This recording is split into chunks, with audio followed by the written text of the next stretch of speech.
नमस्कार, सुप्रभात। मैं सुधा सक्सेना। जीवन में किसी भी लक्ष्य को या कार्य को पूर्ण करने के लिए छोटे छोटे बहुत सारे कार्य करने पड़ते हैं, या कहना चाहिए कि एक मंजिल तक पहुंचने के लिए अलग अलग चुनौतियों से और अलग अलग मार्ग से हमें गुजरना पड़ता है। अर्थात साध्य को सिद्ध करने के लिए जो जीवन की यात्रा है या जो उस कार्य के प्रति जो हमारा मार्ग है, वो साधन ही प्रमुख होता है। और यदि वह साधन, वो मार्ग उचित है तो हमें लक्ष्य की प्राप्ति होती है। आइए आज इसी विषय पर थोड़ी चर्चा करते हैं कि जीवन में साधन ही यात्रा करते करते महत्वपूर्ण साध्य बन जाता है। गलत साधन कभी ठीक साध्य तक नहीं ले जा सकता है, क्योंकि साधन ही यात्रा करते करते अंत में साध्य बन जाता है।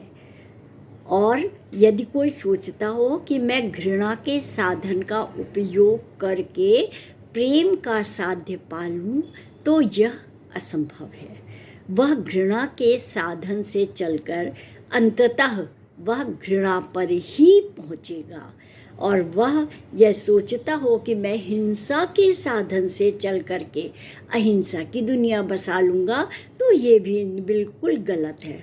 ऐसा कभी भी संभव नहीं है, क्योंकि साध्य और साधन के बीच में इतना फासला है कि वह भ्रांति अक्सर हो जाती है। और अक्सर लगता है कि इन साधनों से या किन्हीं भी साधनों से साध्य तक पहुंच सकते हैं, पर यह बिल्कुल असंभव होता है। हर साध्य का कुछ निश्चित साधन और नियमित साधन और सत्य साधन होते हैं। एक विशिष्ट साधन एक विशिष्ट साध्य तक पहुंचा सकता है। जिस प्रकार से वृक्ष और फल उतने विचारणीय नहीं हैं जितने कि बीज विचारणीय हैं, क्योंकि बीज हमको चुनना होता है और उस बीज से ही उस वृक्ष और फल का उदय होता है, या उससे ही, उस बीज से ही वह जो है निकलता है। वृक्ष और फल हमें प्राप्त होता है, विकसित होता है। और इसीलिए साधन का प्रश्न अत्यंत महत्वपूर्ण हो जाता है। लेकिन हम मनुष्य जाति के इतिहास में अधिक लोगों ने साध्य को महत्वपूर्ण समझा, साधन को नहीं। और यही कारण है कि अधिकांश लोग साध्य प्राप्ति करने में असफल हो जाते हैं। ऐसे लोग जो साध्य को महत्वपूर्ण मानते हैं, वे मनुष्य के जीवन वो सोचते हैं कि साध्य ऊंचा होना चाहिए और किसी भी साधन से हम वहाँ पहुँच जाएंगे, लेकिन वह पूर्णतया गलत साबित होते हैं। उन सबकी दृष्टि यह है कि इन सबकी दृष्टि, जो लोग साध्य श्रेष्ठ चुनते हैं, उनकी दृष्टि यह है कि यदि श्रेष्ठ साध्य चुन लेंगे तो सब ठीक हो जाएगा। यह बिल्कुल गलत है। साध्य इतना महत्वपूर्ण नहीं है। असल में प्रेम से ही शुरू होंगे तो साधन तो प्रेम तक पहुंचा ही देगा, नहीं तो नहीं पहुंचा पाएगा। पहला कदम ही हमारा अंतिम कदम होता है, क्योंकि दूसरा कदम पहले कदम से निकलेगा। और यदि पहला कदम सही होगा तो दूसरा कदम भी हमारा सही होगा। और इस प्रकार से अगर हम देखें तो जो अंतिम कदम है वो पहले कदमों के का ही अनुसरण करता हुआ वहाँ तक पहुँचता है।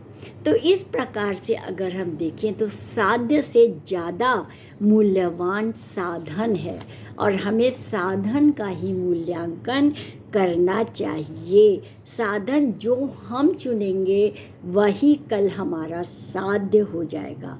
लेकिन मनुष्य ऐसी भूल करता रहा है और पूरा इतिहास इस प्रकार की भूलों से भरा हुआ है। कुछ लोग जो दुनिया में धर्म चाहते हैं, वे भी धर्म लाने के लिए अधार्मिक साधन का उपयोग करने लगते हैं, जिसके फलस्वरूप अधर्म ही फैल जाता है। और इसीलिए साधन चुनने में हमें सतर्कता की आवश्यकता होती है। कई शिक्षक बच्चे को शिक्षा देना चाहते हैं लेकिन दंड का और भय का उपयोग करते हैं। परिणाम स्वरूप बच्चे भय के कारण से पूर्णतया ग्रहण नहीं कर पाते हैं।